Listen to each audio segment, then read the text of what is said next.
delivering smiles all around the professional careers. Reach us to reach them. HiQE Campus NEET Crash 2026 Revision Attack. எங்க teachers உங்க டைம்ல India ரேட்ல உடனே join பண்ணுங்க. வெறும் ரூபாய் 4720 மட்டுமே. தேமுதிக எந்த அணிக்கு போகும்? இந்த அண்மை கால போக்கு என்பது போக்கு காட்டுறதா தான் இருக்கு.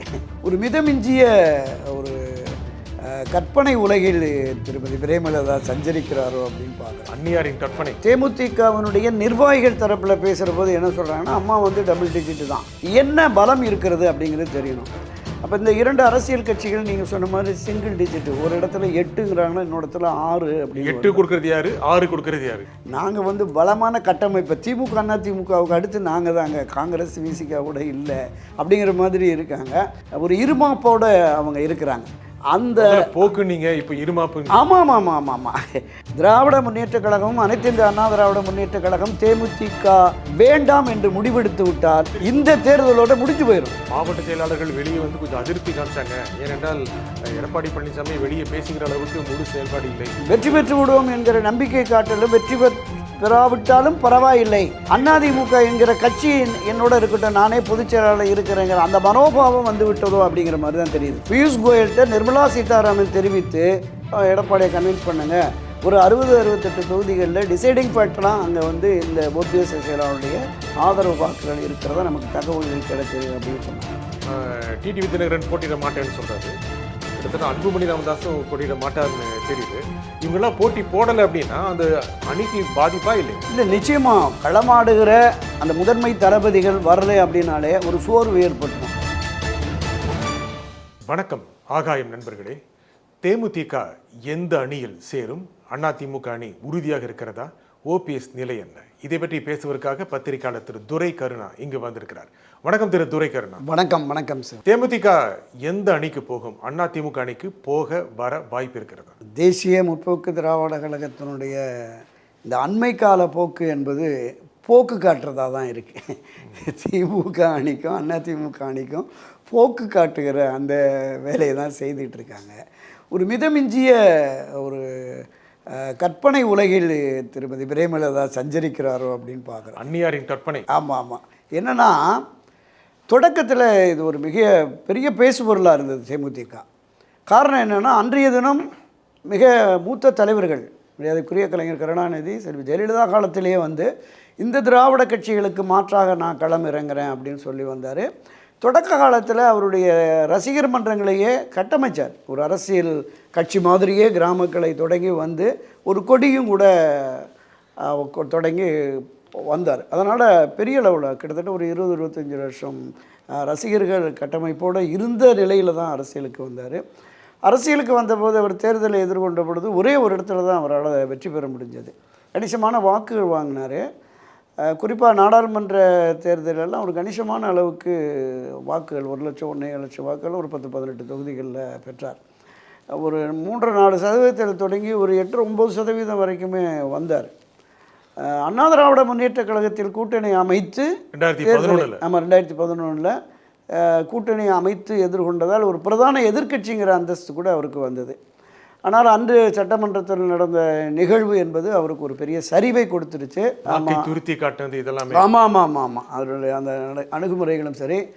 பொதுவெளிகளில் சென்னையில், டெல்லியில், இங்கே விமான நிலைய வளாகத்தில் செய்தியாளர்களை எதிர்கொண்ட அந்த விதம் இருக்குல்ல, ஒரு அனுசரணையான போக்கு இல்லாமல் தன்னுடைய கோபத்தை, முன்கோபிங்கிறத எல்லா இடங்கள்லையுமே வெளிப்படுத்தினார். இன்னைக்கு நிலைமை சொல்லுங்கள். ஆமாம். இன்னைக்கு என்ன? அப்போ அதனால் அப்போ இருந்து அந்த சரிவு தொடங்கிடுச்சு. அதை நான் சொல்ல வரேன். இப்போ அவங்க நீங்கள் ரொம்ப போக்கு காட்டுறாங்கன்னு சொன்னீங்க. ஆமாம் ஆமாம். மிதமிஞ்சின்னு ஒரு வார்த்தை பயன்படுத்தி. நிச்சயமா என்னன்னா, ஆனால் ஒற்றை இலக்கத்தில் தான் கொடுப்பாங்கன்னு சொல்கிறாங்க அதிமுக திமுகலையும்.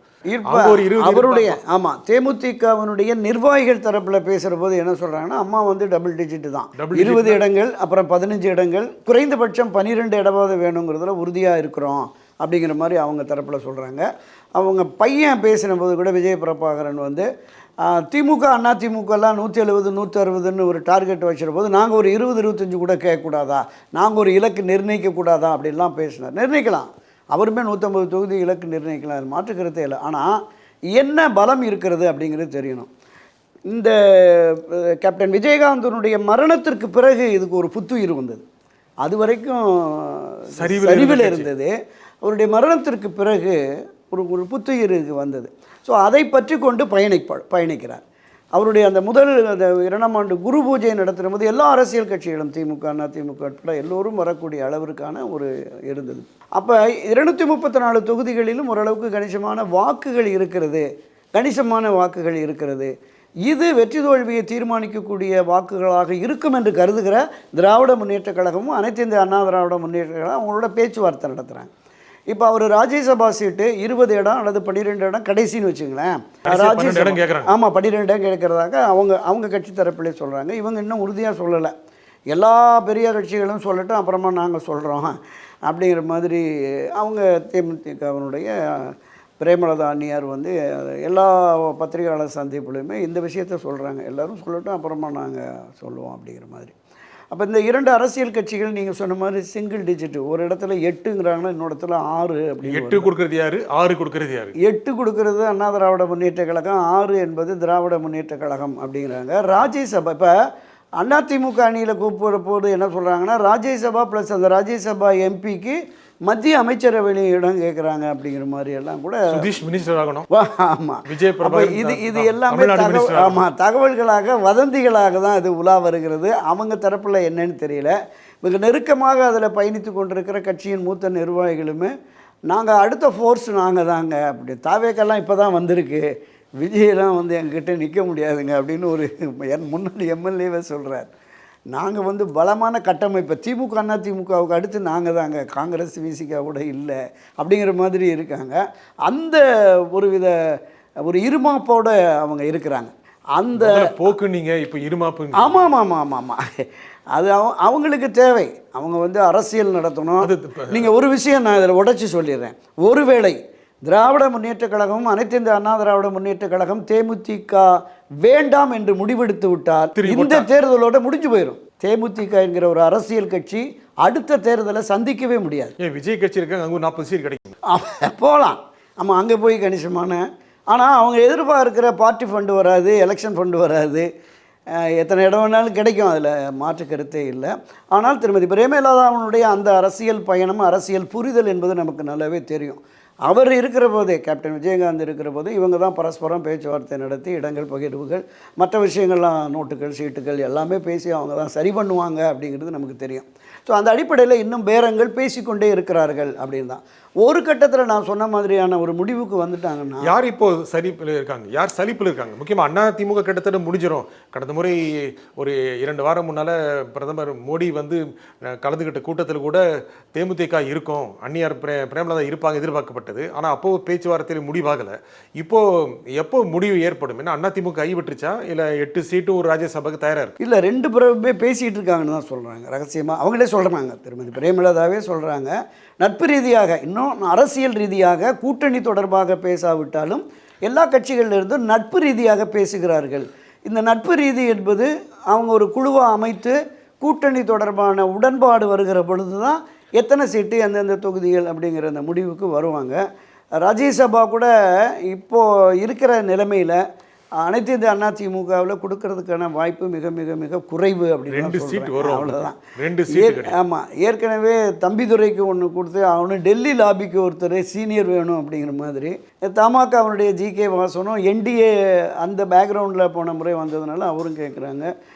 மற்ற நிறைய இருக்கிறாங்க, சம்பவப்பட. ஆமாம், இங்கே நிறைய இருக்காங்க. அன்புமணியும் தோழமை கட்சியில் இருக்கிறாரு.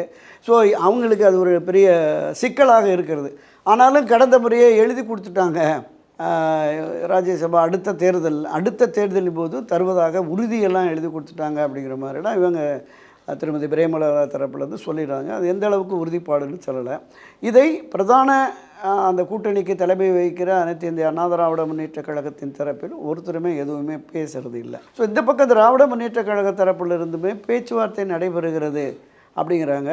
யார் எவ்வளவு இடங்கள், அவர் திராவிட முன்னேற்ற கழகம் தான் போட்டியிடுகிற அந்த 170க்கும் மேற்பட்ட தொகுதியில் இருந்தாங்க. அதில் ஒரு 10 தொகுதிகளை குறைச்சி இவங்க 160 திமுக நின்றுட்டு, அந்த 10ல் ஏற்கனவே இரட்டை இலக்கம் கேட்குறவங்களுக்கு ஒரு 2 சீட்டாவது கொடுத்துட்டு இவங்களுக்கு ஒரு 6 சீட்டு கொடுத்துடலாம் அப்படிங்கிற மாதிரி பேசுகிறதாகவும் சொல்கிறாங்க. 9 சீட்டு தாண்டாது. இரட்டை இலக்கம் என்பது நிச்சயமாக இருக்காது. என்ன காரணம்னா, ஏற்கனவே 2021 இரட்டை இலக்கத்தில் நின்னாங்கல்ல, சிபிஐ, சிபிஎம், விசிக, மதிமுக, அவர்களை விட எந்த வகையில் இவங்க பலம் வாய்ந்தவர்கள் அப்படிங்கிற கொஸ்டின் அங்கே 2021 இவங்க எல்லாமே 6 சீட்ல தான் நின்னாங்க. ஆமாம், அதுதான் சொல்கிறேன். அவங்களே 6 இடங்கள் இருப்போது அந்த 6க்குள்ளே இவங்களையும் அடைக்கிடலாம் அப்படிங்கிற மாதிரி திமுக தரப்பில் பேசுகிறாங்க. எப்படி இன்னும் ஒரு வார காலத்துக்குள்ளே அது முடிவு வந்து ஆகணும். திமுக கூட்டணி பொறுத்த வரைக்கும் காங்கிரஸ் என்ன செய்து என்பதை பொறுத்து தேமுதிகவை திமுக அணுகும். ஆமாம், நிச்சயமாக அது ஒரு பாயிண்ட் சரியாக சொன்னீங்க. இந்திய தேசிய காங்கிரஸினுடைய தலைமை கூட இன்னும் ஒரு உறுதியான நிலைப்பாட்டை அறிவிக்கலை. திருமதி கனிமொழி போய் பேசினதுக்கு பிறகு ராகுல் சம்மதிச்சிட்டாரு, அதனால் அது முடிவாக தான் இருக்கும் அப்படின்னாங்க. ஆனால் அங்கேருந்துமே வர்ற தகவல் என்னென்னா, இந்த 41 இடங்கள் உள்ளாட்சி அமைப்பில் 20%, ஆமாம், இதை தாண்டி அமைச்சரவை பங்குங்கிறது கூட அப்புறமா பார்த்துக்கலாம் அப்படிங்கிற மாதிரியோட பேசுகிறாங்கங்கிறாங்க. டெல்லி சோர்சஸாக வர்ற ஷோடங்கர் ஆகட்டும், பிரவீன் சக்கரவர்த்தி ஆகட்டும், வேணுகோபால் ஆகட்டும், அவங்க எல்லாமே விஜய் கூட ஒரு இணக்கமான போக்கை கடைப்பிடிக்கிறாங்க அப்படின்னு தெரியுது. அவர்கள் முயற்சி பலனளிக்குமா, அல்லது எப்போவுமே எந்த மாநில காங்கிரஸ் கட்சியினுடைய செயல்பாடுகளை தீர்மானிக்கிற இடத்துல டெல்லி தான் இருக்குது. அப்போ டெல்லி என்ன முடிவெடுக்கிறதோ அதன்படி தான் இங்கே தமிழக காங்கிரஸ் செயல்பட வேண்டும். காலங்காலமாக அந்த அணுகுமுறை, அதனால தான் பல மாநிலங்களில் காங்கிரஸ் கட்சி அடையாளம் தெரியாமல் போனதுக்கு அதுவும் ஒரு காரணம் அப்படின்னு தான். இங்கே இருக்கிற கலை யதார்த்தம் முடியாமல் திடீர்னு ஒரு முதலமைச்சர் இருப்பார், அவரை வெளியேற்றிட்டு அங்கேருந்து டெல்லி சோர்ஸில் ஒருத்தரை கொண்டு வந்து உட்கார வைப்பாங்க. உள்ளூரில் கோஷ்டி பிரச்சனை ஆகி போயிடும். ஸோ இப்போது காங்கிரஸ் என்ன முடிவெடுக்க போகிறதுங்கிறதை பொறுத்து தான் இந்த இவங்களுடைய நிலைப்பாடெல்லாம் என்ன அப்படிங்கிறது நமக்கு தெரிய வரும். அதிமுக பொறுத்த வரைக்கும் அணி இனி பலமாகும், இனி புதிய கட்சிகள் சேரும். ஏனென்றால் இந்த மாத இறுதியில் பிரதமர் நரேந்திர மோடி மதுரை வருகிறார். அங்கும் தேசிய ஜனநாயக கூட்டணியுடைய பொதுக்கூட்டம் நடைபெறுகிறது. அந்த தேமுதிக வரும், இல்லை மற்ற சிறிய கட்சிகள்லாம் வரும், இன்னும் கூட்டணி பெருகும் அப்படிலாம் சொல்கிறாங்க. அந்த மாதிரி எடப்பாடி சொல்கிறது சரியா? இல்லை, எடப்பாடி அதற்கான முயற்சியில் ஈடுபட்டு வர்றார். அவர் கூட்டணியை பலப்படுத்தணும், வலுவான கூட்டணியை கட்டமைக்கணும் அப்படிங்கிற மாதிரியான எண்ண ஓட்டம் அவருக்கு இருக்கிறது. மீண்டும் அனைத்து இந்த அதிமுகவை ஆட்சி கட்டில் அமர்த்த வேண்டும், தான் முதலமைச்சராக பதவியேற்க வேண்டும் என்று விரும்பி அதற்கான செயல் திட்டத்தை வகுத்து போயிட்டுருக்காரு. அது கைகூடுமா, வெற்றி பெறுமா அப்படிங்கிறது ஒரு மிகப்பெரிய கேள்வி. என்ன சந்தி, ஏன்னா கூட்டணி பெருசாக இருக்குது. கடந்த முறை அதிமுக மட்டுமே கடந்த மக்களவைத் தேர்தலில் கிட்டத்தட்ட 22% வாங்கினாங்க. தேசிய ஜனநாயக கூட்டணி ஒரு 18, ரெண்டும் சேர்த்தா கிட்டத்தட்ட 38 வந்துடும். மற்ற கட்சிகளும் சேர்ந்தால் 40, 42 அடிச்சிடலாம் அப்படி தான் நினைக்கிறாங்க. சாத்தியம் இல்லையா? இல்லை, அந்த 18% வாக்குகள் கிடைச்சது அப்படிங்கிறது திரு ஓபிஎஸ், திருமதி சசிகலாவுடைய ஆதரவு வாக்குகள் கிட்டத்தட்ட 10-12% வரைக்குமே இருக்குங்கிறது தான் கலை யதார்த்தம். அது அவங்களுமே பாஜகவும் புரிஞ்சிருக்கும். இந்த எண்மண் எண் மக்கள் மூலமாக ஒரு 3-4% அவரால் திரு அண்ணாமலையால் பெற முடிந்தது. மற்ற தோழமை கட்சிகள் ஒரு 3-4%, இந்த 8% தாண்டி மீதமுள்ள ஒரு 10-11% என்பது தென் மாவட்டங்களில், டெல்டா மாவட்டங்களில் அவருடைய ஆதரவாக இது அப்படியே ஒதுங்கிடுச்சு. அப்போ நீங்கள் குறிப்பிட்ட அந்த 20-21 இது ஒரு 10-30-31 தான், 45% வந்தால் தான் வெற்றி வாய்ப்பு. இந்த 45% கொண்டு வரக்கூடிய அளவிற்கான வலிமைமிக்க இயக்கங்கள் இப்போ என்டிஏவில் இருக்கிற சிறிய கட்சிகள் இருக்குது. இப்போ அவங்களோட கூட பேச்சுவார்த்தை நடத்தி கூட்டணிக்கான அந்த ஒரு உறுதிப்பாட்டை ஏற்படுத்தினாரா? இல்லை. ஐஜேகே பாரிவேந்தர் ஆகட்டும், ஏசி சண்முகம் ஆகட்டும், ஜான் பாண்டியன் ஆகட்டும், அங்கே இருக்கிறவர்களோடு கூட இன்னும் பேசுகிறேன். குறிப்பாக தொடர்ந்து தோழமையோடே பயணிக்கிற மினிட்டராக கூட இருந்த ஜிகே வாசன் கூட பேசி இன்னும் உறுதிப்படுத்தலை அப்படின்னு தெரியுது. நிச்சயமாக இன்னும் ஒரு வார காலத்தில் அவர் ஏற்கனவே பொதுக்குழுவில் எடப்பாடி பழனிசாமி அறிவித்தார்ல, தேர்தலுக்கு ஒரு மாதம் முன்னாடி தாங்க இதெல்லாம் கூட்டணியெல்லாம் உறுதியாகும் அப்படின்னு. ஆனால் சமீபத்தில் நடத்த மாவட்ட செயலாளர் கூட்டத்தில் கூட மாவட்ட செயலாளர்கள் வெளியே கொஞ்சம் அதிருப்தி காமிச்சாங்க. ஏனென்றால் எடப்பாடி பழனிசாமி வெளியே பேசுகிற அளவுக்கு முழு செயல்பாடு இல்லை, ஆளும் அரசுக்கு எதிராகவே நடவடிக்கை இல்லை, அறிக்கைகள் இல்லை, இப்படிலாம் சொல்கிறாங்க. அந்த மாதிரி மாவட்ட செயலாளர்கள் அதிருப்தி இருக்கா, இல்லை செலவழிக்க தயங்குறாங்களா? அதற்கான வாய்ப்புகள் என்னாச்சு? இல்லை, நம்ம கடந்த 3 ஆண்டுகளாக பல பதிவுகளை நாமளே பேசியிருக்கோம். புரட்சித் தலைவர் எம்ஜிஆர், செல்வி ஜெயலலிதா அளவிற்கு திராவிட முன்னேற்றக் கழகத்தினுடைய தீவிர எதிர்ப்பை திரு எடப்பாடி கைவிட்டு விட்டார் அப்படின்னு தான் நான் சொன்னேன், பதிவு பண்ணியிருந்தேன். சட்டமன்றத்திலும் சரி, பொது வெளிகளிலும் சரி, ஒரு தீவிரத்தன்மையோடு இல்லை அப்படின்னு. நீங்கள் எடப்பாடி பழனிசாமி தலைமையில் 4 ஆண்டுகள் ஆட்சி இருந்தபோது திராவிட முன்னேற்றக் கழகம் பல நூற்றுக்கணக்கான போராட்டங்களை நடத்தும். திமுக நடத்தாமல் மற்ற அமைப்புகள் இருக்குல்ல, மற்ற தோழமை கட்சிகள் அல்லது மற்ற அமைப்புகள், அரசு ரீதியான ஆசிரியர்கள் போன்றவர்கள் இருந்தாங்கன்னா அந்த போராட்ட களத்தில் போய் திமுக தலைவர் திரு ஸ்டாலின் உட்காந்து நீங்கள் இந்த ஆட்சியை அகற்றுங்க, நான் வந்த உடனே எல்லாம் பண்ணி தருவேன்னாரு. ஒரு அமைப்புக்கு கூட ஆதரவாக எடப்பாடி பழனிசாமி போல் பல அமைப்புகள் இன்றைக்கும் போலுங்க ஏறக்குள்ளமாக டெய்லி 10 போராட்டம் 5 போராட்டம் நடந்துக்கிட்டு இருக்குது. ஒரு போராட்டையாவது ஆதரிக்கிறாரா அல்லது ஒரு போராட்ட களத்திற்காக போய் அவருக்கு நம்பிக்கையை கொடுக்குறாரானா இல்லை. என்ன காரணம்? அப்போ திராவிட முன்னேற்றக் கழகம் மீண்டும் ஆட்சி அதிகாரத்திற்கு வரவிடாமல் செய்ய வேண்டும் என்றால் அதற்கு எதிராக களமாட வேண்டும். ஆனால் அந்த நோக்கம் இல்லைங்கிற போது ஏதோ ஒரு சந்தேக புள்ளி அங்கே விழுதில்லை. நம்ம கடந்த பதிவில் கூட பேசி நம்பிக்கை இருக்காரு, வெற்றி பெற்று விடுவோம் என்கிற நம்பிக்கை காட்டிலும் வெற்றி பெறாவிட்டாலும் பரவாயில்லை, அதிமுக என்கிற கட்சி என்னோட இருக்கட்டும், நானே பொதுச் செயலாளர் இருக்கிறேங்கிற அந்த மனோபாவம் வந்து விட்டதோ அப்படிங்கிற மாதிரி தான் தெரியுது. முக்கியமாக நீங்கள் சொன்னீங்கல்ல, மாவட்ட செயலாளர்கள் பலர் அதிருப்தி தெரிவிச்சிருக்காங்க. முன்னிருந்த வேகம் இல்லை. இதை தாண்டி ஒவ்வொரு தொகுதிகளிலும் குறைந்தபட்சம் ஒரு 5000-6000 ஓட்டாவது நமக்கு எதிரான நிலைப்பாடு எடுத்திருக்கிற திரு ஓபிஎஸ் சசிகலாவுடைய ஆதரவாளர்கள் இருக்கிறாங்க. ஏன்னா அவர்களையும் அரவணைத்து கொண்டு போகணுங்கிறது தான் கள யதார்த்தமாக இருக்கிறது. ஆனால் உணர மறுக்கிறார்கள், தலைமை உணர மறுக்கிறது. ஓபிஎஸ் என்ன பண்ணுவார்? இதில் ஓபிஎஸ் என்ன பண்ணுவார்? இல்லை, திரு ஓபிஎஸ் கடைசி வரைக்கும் முயற்சி மேற்கொள்கிறார். இந்த தேர்தல் அறிவிப்பு வந்து கூட்டணி பேச்சுவார்த்தைகள்லாம் முடிகிற வரைக்குமே காத்திருப்பார். அதன் பிறகு என்ன முடிவுங்கிறது அவர் தான். ஒன்று இந்த என்டிஏவிலே சேர்ந்து இந்த அதிமுக கூட்டணிக்காக அவர் பிரச்சாரம் செய்வாராம், அல்லது திராவிக போய் அவரோடு பயணிக்க போகிறாரா அப்படிங்கிறதுக்கு. இந்த ரெண்டுலேயும் உடன்படாவிட்டால் சட்ட போராட்டம் தொடரும். 2026 இந்த தேர்தல் முடியும் வரையிலுமே நான் என் சட்ட போராட்டத்தை தொடருவேன் அப்படிங்கிற மாதிரி ஒரு அறிவிப்பை வெளியிட்டுட்டு என்னை பின்பற்றுபவர்கள் தங்களுடைய மனச்சாட்சிப்படி இந்த தேர்தலில் வாக்களியுங்கள். தேர்தலில் போட்டியிட மாட்டாங்க. ஆமாம் ஆமாம் ஆமாம், அந்த நிலைப்பாட்டை கூட எடுப்பதற்கு கூடுதல் வாய்ப்பு இருக்கிறதா நான் பார்க்குறேன். பலவீனம் தானே இல்லை, அது பலவீனம்னாலும் அவருடைய பிரதான நோக்கம் லட்சியம் எது?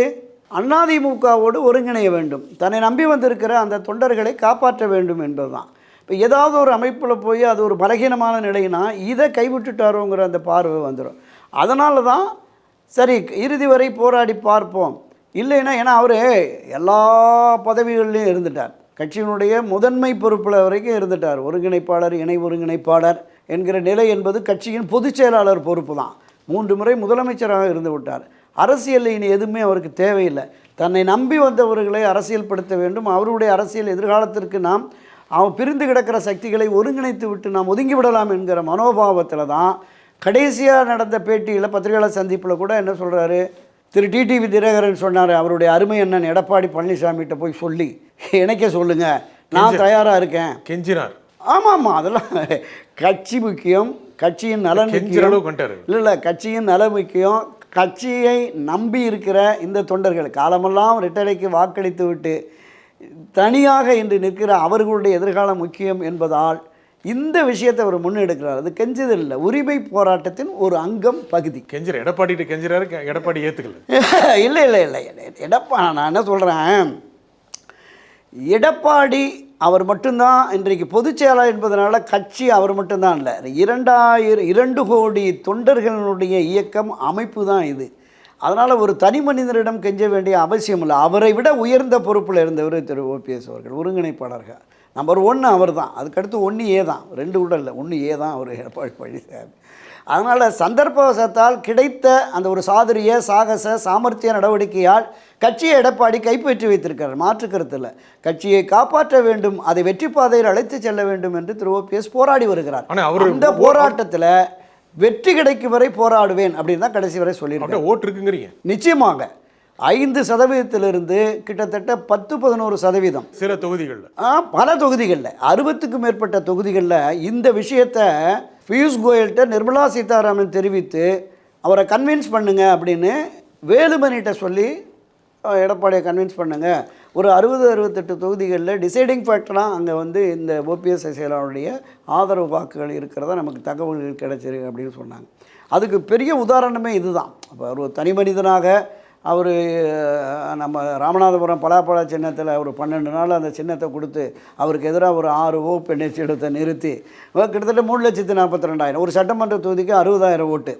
அதில் அந்த 60,000 ஓட்டு ஒரு சட்டமன்ற தொகுதிக்கும், அது அந்த ராமநாதபுரத்தை சுற்றி இருக்கிற தொகுதி, அது அறிமுகம் இல்லாது, இவருக்கு தேனி மாவட்டம் தான்.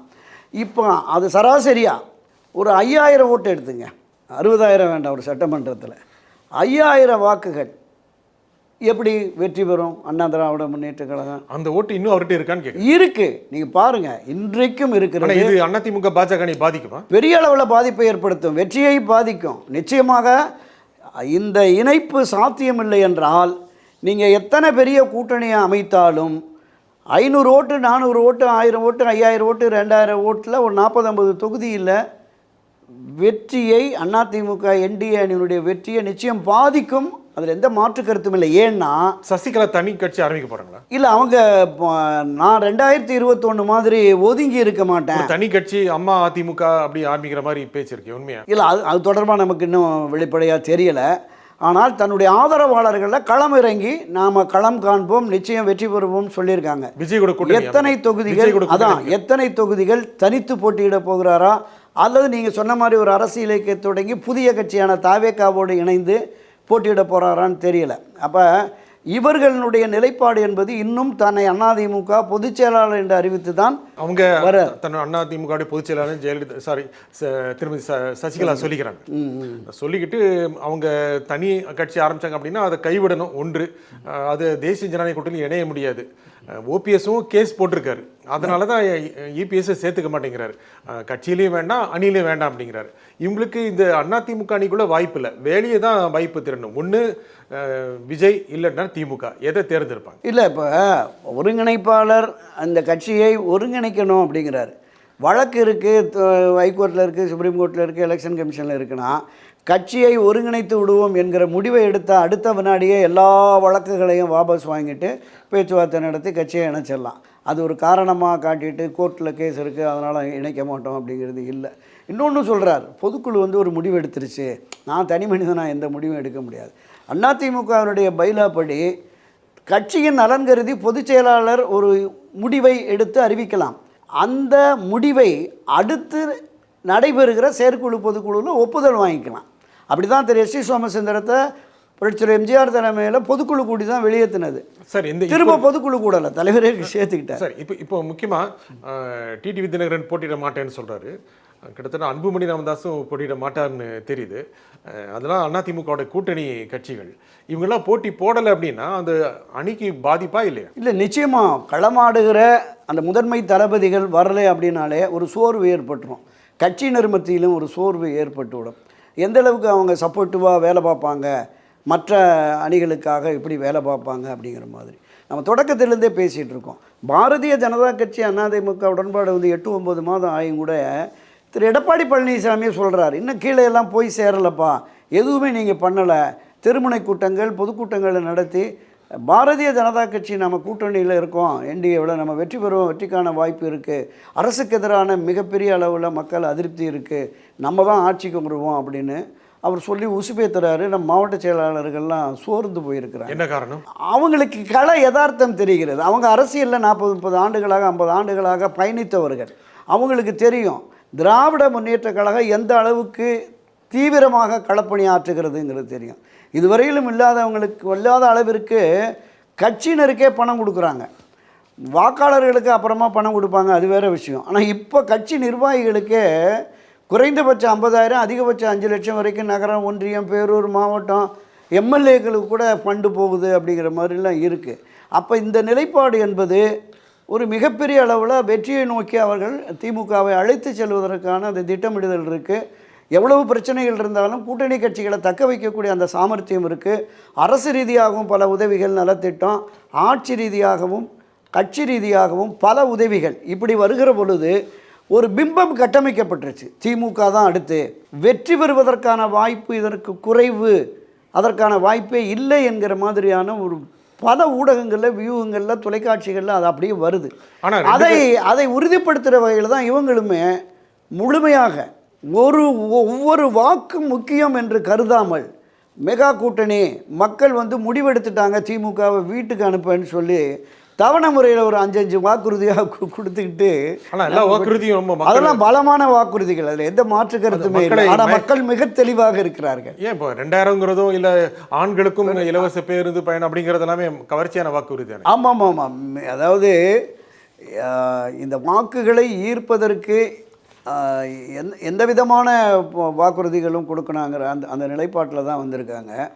இந்த 10 லட்சம் கோடி 10.5 லட்சம் கோடி கடன் இந்த திவால் ஆக்கிட்டாங்க, ஒவ்வொரு மனிதனின் தலையிலும் 1,98,000 ரூபா கடன் சுமத்தி இருக்கிறாங்க அப்படிலாம் பேசிட்டு நீங்கள் இந்த அறிவிப்பெல்லாம் எங்கே போய் நிதி வாங்கி என்ன பண்ண முடியும்? இருக்குல்ல, ஏற்கனவே நீங்கள் கட்சியில் ஆட்சியில் நடத்தியிருக்கீங்க. உங்களால் ஏற்கனவே வெளியிடப்பட்ட பல அறிவிப்புகளை நிறைவேற்ற முடியாத சூழல்லாம் இருக்கிற பொழுது இது யதார்த்தமாக ஒரு புரிந்துணர்வு இருக்கிற சாதாரண சாமானிய மக்கள் கூட இது சாத்தியமான யோசிக்க தொடங்கிட்டாங்கன்னா இது ஏமாற்று வேலை அப்படிங்கிற மாதிரி புரிஞ்சுக்குவாங்க. இந்த முக்கியமான தலைவர்கள், கூட்டணி கட்சி தலைவர்கள்லாம் போட்டி போடலை அப்படின்னா இது என்ன காரணம்? எப்படியாவது ராஜ்யசபா எம்பி ஆகிட்டு சென்ட்ரலில் போய் உட்காந்துலாம் அப்படிங்கிற எண்ணமா? இந்த கூட்டணி மேலே இந்த அமைப்பில் நம்பிக்கை இல்லாத காரணம்? இல்லை, திரு அன்புமணி அவர்கள் அவருக்கு டெல்லி பாலிடிக்ஸ் தான். அதனால தான் அப்பாவுக்கும் பையனுக்கும் பிரச்சனையே உருவானது. இவர் திராவிட கட்சிகளோடு பயணிப்போங்கிறாரு, அவர் தேசிய கட்சியோடு இருந்து ஏற்கனவே மத்திய அமைச்சராக இருந்ததுனால அந்த டெல்லி பாலிடிக்ஸில் அவருக்கு விருப்பம், மீண்டும் அதை எதிர்பார்த்திருக்கிறாருன்னு. திரு டிடிவி தினகரன் கடந்த முறை இப்போ திமுகவில் சேர்ந்த மாணிக்கராஜா தான் அவருக்காக பல லட்சங்கள் செலவு பண்ணி கோடிக்கும் மேற்பட்ட பணத்தை செலவு பண்ணி அங்கே வெற்றி பெற முடியாத நிலை இருந்தது. அதை விடவும் பலகீனமான நிலையில் இப்போ இருக்கிறதுனால தன் வெற்றி சாத்தியமில்லை என்பதை உணர்ந்து அவருமே ராஜ்யசபாவுக்கு போய் ஏதோ ஒரு இணையமைச்சர் துணை அமைச்சர் கிடைச்சா பரவாயில்லைங்கிற மாதிரி இருக்காரோ அப்படின்னு. டிடிவி ஜெயிக்க வாய்ப்பு இருக்குல்ல, அவருக்குன்னு ஒரு ஃபாலோயிங் இருக்குல்ல? இருக்கு, பரவலாக இருக்கிறது, பரவலாக வாக்குகள் இருக்கிறது. ஒரு தொகுதியில் வெற்றி பெறக்கூடிய இப்போ 2 லட்சம் ஓட்டு இருக்குன்னா அதில் 1.5 லட்சம் 2 லட்சம் ஓட்டு அதிகமான ஓட்டுக்களை வாங்கி வெற்றி பெறுவது. அதிமுக பாஜக எல்லாமே சேர்ந்து போட மாட்டாங்களா? ஆமாம், அதிமுக பாஜக இருக்கிற சிறிய கட்சிகள் எல்லாருமே போடுவாங்க. அதை விட ஒரு 1000-2000 ஓட்டு திமுக பர்ச்சேஸ் பண்ணிட்டு போயிருங்கிறேன். அப்படி தான் நடக்கும். விஜய் நிற்கிற பட்சத்தில் வாக்கு பிரியும். விஜய்க்கு நிச்சயமாக நான் சொன்ன அந்த 10-12% வாக்குகள் பிரியும். அது பெரும்பாலும் இந்த இளைஞர்கள் பெண்களுடைய வாக்குகள் அதிக அளவுக்கு பிரிக்கிறது. ஒவ்வொரு அரசியல் கட்சியிலிருந்துமே பிரியும். திமுகவிலிருந்தும் அதிமுகவிலிருந்தும் நாம் தமிழர் விசிக உட்பட எல்லா அரசியல் கட்சிகளும் இதை தாண்டி அரசியலுக்கு புதிதாக அவர்களுடைய வாக்குகள் போகிற போது அங்கே ஒரு கணிசமான வாக்கு அவர் ஒரு தாக்கத்தை ஏற்படுத்துவார். அவர் தனித்து தாவேக நிற்கிற பொழுது ஒரு தாக்கத்தை ஏற்படுத்துவார். ஒருவேளை காங்கிரஸ், தேமுதிக, ஓபிஎஸ் மற்ற ராமதாஸ் உள்ள கட்சிகளெல்லாம் தாவேகாவோடு இணைந்து போகிற போது அது ஒரு பெரிய ஃபோர்ஸாக மாறுறது கூட வாய்ப்பு இருக்குது. நடக்குமா பார்க்கலாம். இந்த நிகழ்ச்சியில் கலந்து கொண்டு உங்கள் கருத்துக்களை குறைமிக்க திரு துரைக்கரன் மிக்க நன்றி. நன்றி, வணக்கம். மீண்டும் ஒரு நிகழ்ச்சியை சந்திப்போம். நன்றி, வணக்கம். Delivering smiles all around the professional careers. Reach us to reach them. HiQE Campus Neat Crash 2026 Revision Attack. எங்க டீச்சர்ஸ் உங்க டைம்ல இந்தியா ரேட்ல. உடனே ஜாயின் பண்ணுங்க. வெறும் ரூபாய் 4720 மட்டுமே.